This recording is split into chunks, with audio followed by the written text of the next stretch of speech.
Un code, voilà, 5 août.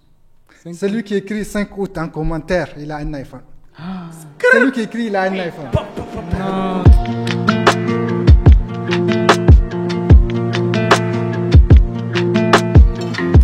Good morning, ladies and gentlemen. Bienvenue dans le meilleur podcast de tous les temps. Avec notre invité, pas comme les autres, le réalisateur, producteur, danseur, preneur de son, éclairage, tout ce que vous voulez. Il a produit des séries hits, comme ça raconte, Brisé, qui est en train de faire le buzz en ce moment. Notre gars sûr, Habib DKN. Bon, Habib, Focus 227, tout ce que vous voulez, quoi. Habib, c'est comment? Ça va bien, tu m'as bien présenté, mais au-delà de ce que je suis, après je me rends compte que tout ce que tu dis, ça me représente un peu. Quoi. Bon, Brisé, c'est quoi Brisé? Ah, Brisé. J'ai vu dans les commentaires, il y a des gens qui ont demandé c'est quoi Brisé, c'est quoi Brisé. Moi, je pense que Brisé, il faut regarder la série pour comprendre le mot Brisé. Oui, à la base, l'histoire s'appelle Amour partagé. C'est une chronique que j'ai écrite en 2016 ou 2017. Je l'ai partagé sur une page que je tenais et ça raconte vraiment une histoire assez dramatique. Donc voilà, là je l'ai remis au goût du jour pour qu'il y ait beaucoup de trucs dedans, mais ça reste, l'ossature est là. Donc amour partagé, ça s'entend d'un angle d'une personne qui est là, qui se retrouve dans une situation où elle doit choisir. Est-ce que parmi peut-être 2 ou 3 personnes qu'elle aime, ça peut être un amour paternel, un amour fraternel ou un amour de je t'aime, tu m'aimes, on se marie. Voilà. Mais il y a toujours ce choix à faire. Maintenant, la vie amène ses problèmes. Ok, il y a les hauts et les bas. Ok, après, on se retrouve dans une situation où la personne qu'on aime là. On lui découvre un autre visage. Est-ce qu'on doit continuer à aller avec elle? Est-ce qu'on doit... Voilà. En gros, Brisé, ça regroupe ce genre de trucs. Mais ce n'est pas l'histoire d'une seule personne. C'est l'histoire de plusieurs personnes. Donc, quand on regarde Brisé, on va s'attacher à une personne, peut-être Kébi, on va s'attacher peut-être au papa de Kébi, on va s'attacher peut-être à Ramla, on va s'attacher peut-être aux sœurs jumelles. Chacune de ces personnes, peut-être que, c'est pas pour spoiler, mais chacune de ces personnes, je pense que va expérimenter le titre Brisé. Tout le monde doit avoir le cœur brisé. C'est quelque chose de brisé, on va voir. Quelque chose de brisé, ouais. On va voir. La chronique, elle fait peut-être la moitié du scénario. Épisode 1 à 10, c'est moi qui ai écrit personnellement. Tous oui, les de 1 à 10, oui. Lui, il a récupéré à partir de 11 jusqu'à la fin, c'est lui qui a écrit. Okay. Donc, on va faire attention pour voir la différence. La différence, il n'y a pas de différence parce que j'ai été showrunner. J'aime ce mot parce que voilà, ça veut dire que moi j'étais présent sur tous les épisodes, j'ai suivi pour que vraiment ça reste dans le cadre uniforme, pour qu'on ne sente même pas qu'il y a une différence. Ceux qui étaient par exemple différents sur Ça raconte, j'étais pas showrunner. J'ai écrit les épisodes de 1 à 17. À partir de 18, ce n'était pas moi qui ai écrit, c'était quelqu'un d'autre. Beaucoup de gens ont senti la différence, voilà, parce que je n'ai pas supervisé. J'ai juste validé, parce qu'on était pressé par le temps, on n'avait pas le temps de gérer tout à la fois, donc on a laissé couler comme ça, et ça s'est fait. Mais l'écriture, c'est la meilleure partie. Par exemple, moi, ce que j'aime le plus, c'est avoir les idées. Par exemple, moi, savoir que, par exemple, ok, je vais dire... peut-être je vais jouer les gars qui aiment la première dame. Ça, tu vois, des trucs d'avoir d'idées là, c'est moi, c'est ma partie. Ça, je peux jamais laisser ça. Je sais que je peux jamais laisser ça aux gens. Okay. Mais avoir les idées et les rassembler et écrire aussi, c'est différent. Parce qu'on peut avoir les idées. Moi, c'est ce que j'ai fait. J'avais les idées, mais j'ai pas écrit. J'ai donné mes idées à la personne qui écrit. Une série, c'est trop de... Ouais, non, c'est plus chaud. C'est fastidieux. C'est aussi l'occasion peut-être pour moi d'appeler à la compréhension des spectateurs, des fans qui regardent ce qu'on fait, qui nous supportent tous les jours. Ils se plaignent beaucoup des publicités. Bon, mais c'est important ça. C'est important, mais eux, ils ne peuvent pas peut-être le savoir, ils ne peuvent pas le comprendre si on ne leur explique pas. Et voilà, moi, je ne l'ai jamais expliqué aux gens. Mais peut-être que chaque producteur de contenu devrait passer par là. Hein. C'est une classe de passage obligatoire. Nous, on essaie de proposer des contenus de qualité, des contenus sensés, mais aussi réguliers. on n'a pas forcément les moyens de faire ça comme on veut tout le temps, tous les jours. Donc, pour y arriver, on est obligé de s'associer avec des partenaires qui se servent de l'audience que nous on crée pour faire eux aussi leur communication, moyennant un peu d'argent qui nous permet de survivre et qui nous permet de faire de la production. Donc, s'il n'y a pas ces partenaires-là, il n'y aura pas de film, il n'y aura pas de série. C'est tout. Voilà. C'est comme ça. Comment tu choisis le rythme parce que c'est ça la critique, on parlait de ça hier. Parce que comment tu choisis le rythme de la série ou bien des épisodes et tout? Rythme de diffusion? Le rythme de la série elle-même, tu vois. Parce que la plupart disent que c'est lent. Oui. Ça commence d'un coup. Ça raconte, c'était parti, j'ai rentré dans le vif du sujet là d'un coup. Briser, l'approche a été différente parce que, comme je l'ai dit, c'est une histoire, déjà c'est une histoire vraie qui m'a été racontée par un ami. Et quand ça débute quand même, par contre ça débute quand même un peu fort parce qu'on voit deux gars en train de bastonner un mec à mort. Après, on pourra se poser la question, mais pourquoi ils le battent? C'est pour ça qu'il faut suivre la série, en fait. Voilà. La réponse se trouve dans la série. Donc, il faut être patient. Quand on regarde Briser, au fil des épisodes, on commence à comprendre. On ne comprend pas tout de suite. Ce n'est pas possible qu'on comprenne tout de suite. Et même celui qui regarde Briser, tous les épisodes, s'il ne regarde pas avec attention, il ne pourra pas comprendre. Oui, il y a beaucoup d'informations qui sont passées dans les dialogues. Et quand on n'est pas attentif, quand on regarde la série en faisant un SMS ou en discutant avec quelqu'un, on peut pas. Il faut avoir l'esprit vraiment posé pour regarder la série là, parce que c'est quelque chose de très profond. Il y a un vécu réel et il y a aussi une histoire réelle. Donc il faut que nous, on a pris le temps de la raconter vraiment de façon progressive, et le gars qui regarde doit aussi regarder de façon progressive, vraiment avec l'esprit tranquille, quoi. D'accord. Ouais. Tu m'as parlé que quelque chose d'important va se passer à la cinquième épisode. Ouais, disons, j'ai dit normalement pour ceux qui cherchent à être accrochés par la série, il faudrait peut-être encore être un peu plus patient jusqu'à épisode 5 ou 6. Épisode 5 ou 6. À partir de là, il y en a beaucoup qui vont être accrochés. Mais pour ceux qui vont être véritablement follement accrochés, je vous jure qu'il faut attendre le dernier épisode. Il faut être patient. De la première saison. Très patient. Il faut prendre le dernier épisode de la première saison, c'est-à-dire épisode 38 ou 39. Parce que là, on est parti sur 39 épisodes, mais il se pourrait qu'au montage, qu'on réduise encore. Mais sinon, il faut être, c'est pour ça que je dis qu'il faut être patient. Il faut suivre la série pas à pas, du début à la fin. Et je suis convaincu que je peux garantir à tout celui qui regarde tous les épisodes qu'il ne pourra pas dire qu'il y a eu meilleur film qu'il a regardé de sa vie. Ça c'est fort. Là. Ouais, c'est mais un là, challenge. Mais là, c'est pas bien. Par contre, tu vas, par exemple, tu vas dire, ok, la vie, on sera impressionné. Genre, les gens vont regarder ça comme ça. C'est la défensive, quoi. Ils vont dire, je suis.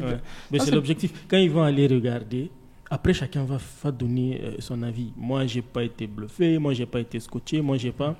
Et nous, ça va nous permettre de comprendre, ok, voilà ce que les gens peut-être attendent ou voilà ce que les gens auraient voulu. Mais après, celui qui a regardé a effectivement été scotché, il dira que, bon, en réalité, il y a des choses qui se font aussi. Quoi, tu vois. L'un de l'autre, nous, on accepte tout. Hein. C'est pour ça que je dis, quand vous voyez des trucs qui peuvent nous faire améliorer notre travail, n'hésitez même pas. Quoi. Un truc que vous avez utilisé sur ça raconte, que j'ai aimé, car le fait de, comment on appelle ça, genre, comment finir un épisode et commencer l'autre. Par exemple, tu vois, dans ça raconte, au début, il y avait l'histoire de la fille, là, genre, là où, comment on appelle ça, c'était plus accrocheur, quoi. Genre, dès le début, c'était intéressant, quoi. Genre, tu attends la deuxième épisode pour voir qu'est-ce qui va se passer. C'était un peu différent sur cette. Mais là, je comprends, là, c'est exprès, quoi. C'est fait pour, comment on appelle ça, prendre un peu plus de temps. Moi, mon style d'écriture a toujours été comme ça. Mon style d'écriture a toujours été le style ça raconte. C'est pour ça que j'ai dit, quand vous regardez épisode 1 à 17, il y a toujours un suspense à la fin. Mais ça marche plus. Mais ça marche plus. Pourquoi tu n'as pas utilisé ça? Je voulais moi quitter dans ma zone de confort déjà, et je voulais apporter autre chose au public, parce que c'est toujours bon, ok, d'avoir. Parfois on est obligé de créer des faux suspens même pour pouvoir faire suspense. Moi, je voulais mettre en avant l'histoire. C'est un peu comme... Tu as regardé Better Call Saul? Non. Better Call Saul, tu as regardé Breaking Bad? Oui. Bon, tu sais, leur avocat, là, ils ont fait un spin-off de la série, sa propre série. Okay. Et aussi, c'est une manière, comment ils racontent l'histoire, c'était trop lent, quoi. Ils prennent tout leur temps. Ouais. Mais après, quand quelque chose se passe, tu es investi parce que tu les connais. Oui. Tu as pris le temps de connaître tout le monde. Exact. Dans son état normal, quelque chose tourne mal. Je pense que quelque part, c'est ce style qui m'a un peu influencé. Parce que, après, moi, j'ai regardé des séries comme House of Cards, une série politique, des séries comme Vikings, même au début, c'était lent. Moi, quand j'ai regardé Vikings, j'ai regardé 2 saisons. Au départ, je n'ai pas accroché. Après, je suis revenu, j'ai repris la série parce que j'entendais les gens parler. C'était trop cool. J'ai repris de 1, mais après, j'ai dit merde. Mais la série, elle est malade. Donc, je pense qu'au fur et à mesure du temps, moi-même, je me suis laissé influencer par ce style-là, qui est lent, vraiment, mais qui, à la fin, tu te dis waouh. Ouais. Voilà. Donc vraiment moi c'est ce que j'ai voulu. Donc ça veut dire qu'il y en a qui vont lâcher, mais quand ils vont entendre le bruit, ils vont revenir. Donc moi je compte sur ça. Je compte sur ça. Mais moi je suis pour le truc là, genre on change pas une équipe qui gagne quoi. Genre, pour moi c'était un truc cool. Ouais. Genre émotionnellement genre, les gens sont investis dès le début, ils comprennent les trucs, ils comprennent un peu l'histoire. Donc ça veut dire qu'ils connaissent tout le monde. Genre c'est plus cool pour moi. Ouais. Est-ce que ici à Niamey il y a des réalisateurs qui font pas tout seul? Parce que j'ai vu même, comment on appelle ça, Moussa Jingare. Lui aussi, il fait tout. Je pense qu'il a atteint ce niveau de prod. Ouais, mais il réalise pas beaucoup. Hein. Il a fait combien de films? Lui, actuellement, il n'est pas dans le film. Mais bon, pour avoir discuté avec lui, il m'a dit qu'il reviendrait, mais peut-être pas de sitôt, mais il va revenir dans le film. Mais ça dit qu'aujourd'hui, s'il décide de faire un film, il ne fait rien, quoi. Il est juste producteur. À la limite, il peut se substituer au réalisateur. Ça aussi, c'est s'il en a envie. Ouais. Et il y a un grand frère que j'ai jamais rencontré, mais que je connais de par son travail. C'est MD, Moussa Jingare. Ouais, lui aussi, je pense qu'il fait son propre montage même. Voilà, donc, mais bon, lui, il a quelqu'un qui va prendre le son. Exactement. Mais il a toute une équipe qui est dédiée, quoi. Bon, après, au Niger, vraiment, moi, je connais pas trop le gros monde du cinéma, mais on sait que c'est compliqué, quoi. C'est très compliqué. C'est pour ça qu'il n'y a pas d'ailleurs beaucoup de films qui sortent. C'est qu'il y a personne n'a les moyens de faire un vrai film en réalité. Ouais, ça coûte cher le film, ça coûte trop cher. Revenons à Brisé. Comment tu choisis tes acteurs? Parce que moi j'ai lu les commentaires, ça fait partie des critiques. Il y en a pour l'instant qui ont commencé à plaire et d'autres, bon, c'est le deuxième épisode. Donc, les gens ne se sont pas attachés encore. Même chose, je dirais pour Ça raconte. Premier épisode, Ça raconte, il y en a qui ne plaisaient pas forcément, mais qui à la longue ont fini par récupérer en ayant beaucoup d'assurance dans le jeu d'acteur et en faisant mieux. Donc, toute chose, la même chose dans la même optique de travail. Moi, quand j'ai commencé à briser, les acteurs de Ça raconte sont là, présents, sauf ceux qui sont absents du pays, parce qu'il y en a qui ne sont pas présents, on n'a pas pu faire avec eux. C'est qui ne sont pas présents? Fatou Ça raconte, elle est à Accra, mais elle revient en août dans ce mois-là, Inch'Allah. Donc après, peut-être qu'on pourra récupérer avec elle plus tard, mais on est déjà loin. Dazket, El Polo Loco, lui aussi, il n'était pas là quand on tournait. Il était dans des formations, tout ça. Donc on a dû commencer sans lui. Mais principalement, tout le monde est là. Après, il fallait aussi que j'ouvre le casting à des aspirants acteurs, ceux qui sont passionnés de la chose, mais qui ne l'ont jamais forcément fait, mais qui ont envie de le faire. Mais c'est un risque, non? C'est un risque. Moi, Ça raconte, je l'ai fait avec que de nouvelles têtes. Pratiquement, il n'y avait personne qui était acteur. Non. Maintenant, il y en a qui peuvent dire que tu as commencé, Ça raconte, puis tu as l'expérience. Tu sais combien les acteurs sont trop importants. Surtout que tu fais le montage toi-même. Oui. Parce que moi, quand je fais le montage, après, je regarde la personne, je dis, il a gâché tout le truc. Une seule personne, elle a mal transmis une émotion que tu veux transmettre. Ça gâche tout. Donc, on peut se dire que quand tu as fait Ça raconte, tu as toute cette expérience-là. Tu vas, comment on appelle ça, choisir qui est des pros.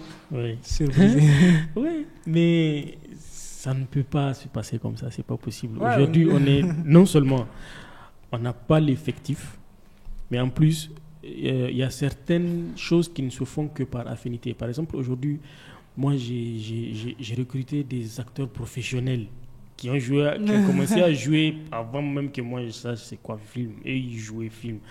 Je pense à Tanti Fatima Rico, je pense à Monsieur Tahirou, je pense à Monsieur Boubacar. C'est des gens que je connaissais, j'étais tout petit, je les voyais à la télé, là, on joue avec eux. C'est un honneur. Eux, ils ont compris que voilà, ce qu'on fait, c'est pas qu'on a les gros moyens, on a le budget qu'il a, mais ils sont venus avec nous pour nous aider. Voilà. Et ils nous ont aidés à faire cette série. Mais après, je dis, c'est aussi une question d'affinité. Il y a des personnes, si tu les connais pas, tu peux pas les prendre dans ton film. Il y a des personnes, même si tu les connais, il faut peut-être prévoir leur cachet qui est consistant. Aujourd'hui, on fait tout, je dirais principalement par bénévolat. C'est vrai, il y a des sous qui sont là, mais ça ne signifie absolument rien face au travail qui est fourni, quoi. Je dirais que c'est par pur bénévolat que presque tout le monde est en train de faire cette affaire, quoi. Donc, il y a des gens qu'on ne peut pas prendre pour mettre par bénévolat. Donc, obligatoirement, on est obligé de jongler. Okay? On prend les gars, on dit, OK, toi, tu es passionné de cinéma, on va te former. Mais on est conscient que ça ne répond pas 100% à ce qu'on veut, mais ça va venir. Parce que moi, dans Ça raconte aujourd'hui, quand je regarde des épisodes 1 jusqu'à 10, il y a beaucoup de faux jeux d'acteurs. Mais ça a évolué. Aujourd'hui, ces faux acteurs-là de Ça raconte sont devenus aujourd'hui les bons acteurs de Brisé. Voilà.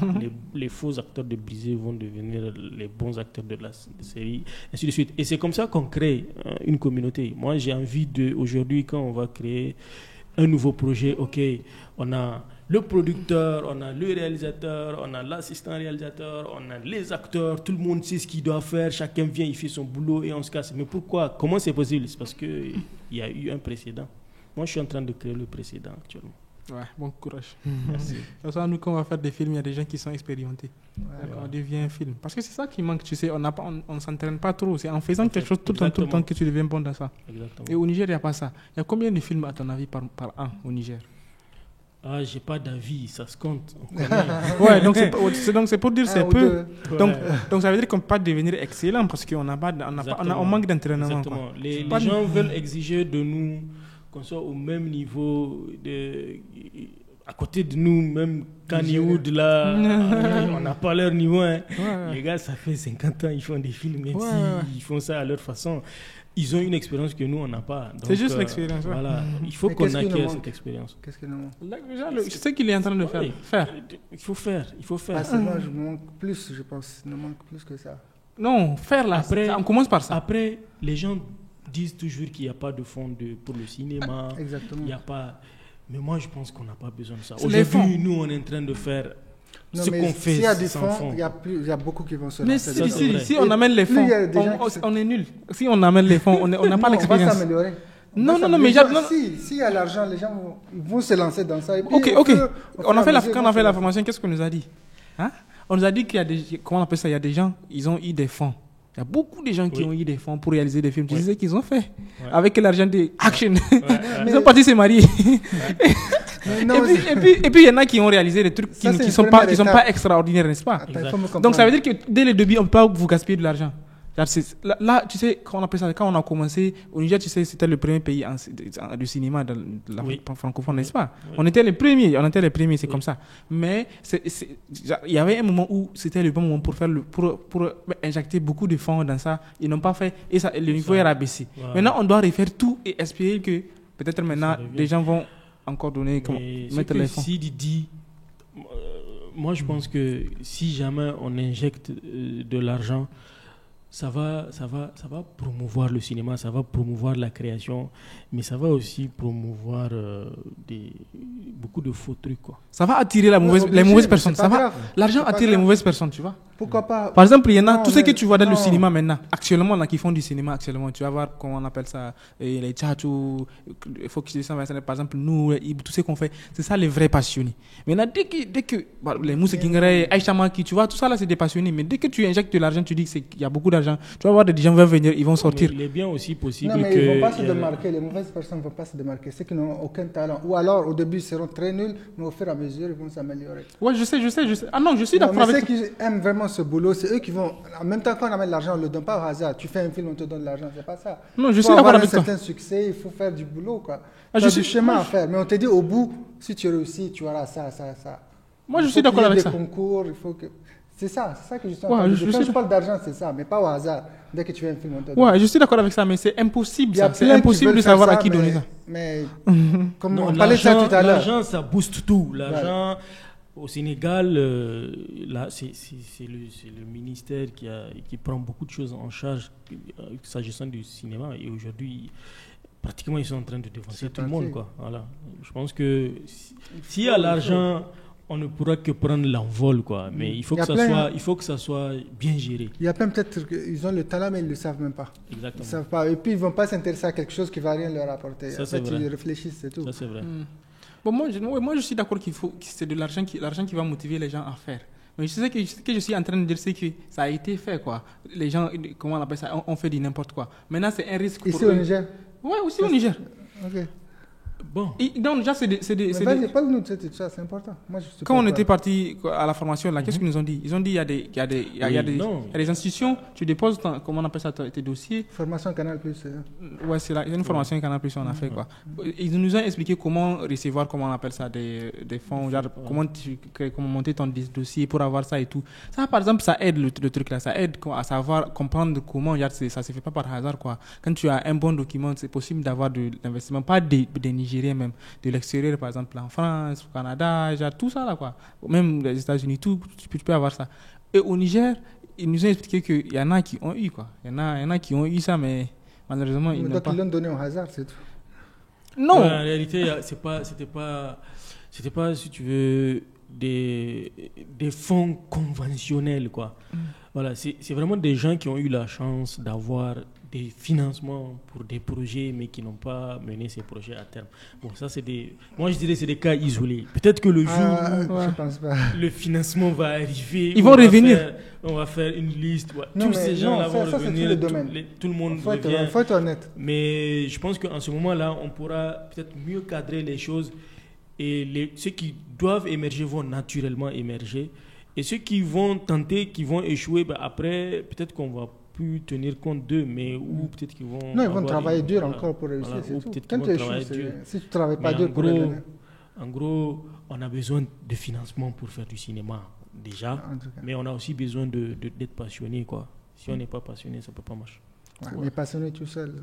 passionné tout seul, ça passe pas. C'est l'importance du cinéma. Par exemple, tu vois, si tu fais un film dans un pays, tu peux promouvoir la culture du pays. Genre, c'est un peu comme une fille qui a comment on appelle ça, elle est toute belle, mais elle n'a pas iPhone pour prendre une jolie photo que les gens vont voir et dire qu'elle est jolie. Si elle prend ça avec ou bien un portable qui n'est pas, comment on appelle ça, genre, qui ne prend pas de belles photos, on va penser qu'elle est belle. Mais nous, on ne fait pas ça. Genre, télé, quand tu regardes, même sur Canal, tu vois, la qualité n'est pas trop bonne, quoi. Mais nous, si on fait des bons films pour représenter le pays, c'est un peu comme de la publicité pour le pays, quoi. Chaque pays a besoin de publicité. Je te jure, j'ai regardé comment on appelle ça, des Américains là, qui essaient de faire comment on appelle ça, expliquer le Niger. C'est une sorte de présentation du Niger qu'il fait. Voilà tout ce qu'il a expliqué. Genre, il n'y a rien d'intéressant, je te jure. Il dit le désert, il dit c'est la mer, c'est la galère, il fait chaud. Il a critiqué. Il a critiqué tellement. Et puis il est parti là où, qu'est-ce qu'on connaît du Niger? Il a cité Maman, il a cité Soga, groupe Soga, je pense, Arazak Alfaga et tout. Ça veut dire que c'est tous ceux que les gens là qui ont regardé, ça a plus d'1 million de vues. Tous ces gens là, voilà ceux qui vont savoir du Niger. Mais donc, quand même, si Maman il n'est pas une bonne personne, les gens vont dire que le Niger n'est pas un bon pays, quoi. Tu vois, c'est eux qui représentent le pays. Pourquoi? Parce qu'ils ont de visibilité. Maintenant, tous ces hommes, il faut le préciser, sont des hommes culturels. Ouais. Et personne, on connaît personne. Et un politicien. Les gens ne comprennent pas l'importance de la culture. L'importance de la culture, c'est ça. Aujourd'hui, il y a un Américain qui identifie le Niger à sa culture qui est faible. Ça dit tout. Bon, c'est toujours difficile de mettre fin à un podcast. Hein. Ouais. Mais on ne va pas abuser de ton temps. On a dit 20 minutes, là, ça fait 40 minutes exactement. Ouais, c'est passionnant. Bon. Donc, merci beaucoup d'être venu. On sait que tu es très occupé en plein tournage et tout. Je ne sais pas comment te remercier, vraiment. Merci. Je vous remercie aussi parce que moi, grâce à vous, je vais me faire de nouveaux followers. Ils vont se désabonner de ce YouTube, ils vont venir chez moi. Non, je blague. C'est le buzz, c'est toujours bon de communiquer autour de ce qu'on fait. Et quand on est invité sur ce genre de plateau-là, ça fait plaisir, quoi. CDTV, CDTV, c'est YouTube, tu t'abonnes ou tu dégages. Ou tu désabonnes. Ou on te tue, d'habitude. Soit tu t'abonnes, soit on te tue. Donc voilà, merci d'avoir regardé jusqu'au bout. Ah oui, ceux qui regardent vraiment 40 minutes, c'est des gens qui sont motivés. On devrait leur proposer un petit cadeau, un code secret qu'on met à la fin. Ceux qui découvrent vont gagner quelque chose. Ils vont gagner quoi? Ça peut être utile. Regardez 40 minutes, il faut être motivé. Ouais. Faut être motivé. Ok. On leur propose de nous donner un code. Donne un code là tout de suite. Un code. Voilà. 5 août. Celui qui écrit 5 août en commentaire, il a un iPhone. Celui qui écrit, il a un iPhone. Non. Je te jure. Vraiment? Je te jure. Je vais aller écrire 5 août. Je vais aller écrire. Ah non. Je vais écrire 5 août. Je vais écrire 5 août. Non, mais pour de vrai, vous dites à personne. On va voir qui va regarder jusqu'au bout. Ok, merci beaucoup d'avoir regardé. Quel genre c'est important? Quel genre d'iPhone? iPhone 1. iPhone, un iPhone. Il faut décider après, ouais. Comme ça, quand il va faire le montage, il va couper ça, le montage. Non, je vais mettre la photo. Tu sais ce qu'il va faire? 40 minutes de cette vidéo, tu mets 5 août en commentaire, tu gagnes un iPhone 12 Pro Max. Il va te couper au montage. Merci. Non, je laisse, je te jure. Je laisse. Tiens. Pro Max, tu m'as pas dit combien de gigas, c'est bon. Un iPhone 12, c'est trop quand même. Hein? Qu'est-ce qui m'a pris pour dire ça? Je viens de changer d'avis. Mais quand même, je ne vais pas changer d'avis. Un de vous va gagner cet iPhone, mais ça ne sera pas aussi facilement. Vous n'allez pas juste regarder la vidéo jusqu'au bout pour gagner. J'ai mis un challenge encore plus élevé. Donc, je vais cacher un code, je vais cacher un lien d'une autre vidéo dans cette vidéo. Il faut trouver ce lien, allez regarder la vidéo en question et vous allez tout comprendre.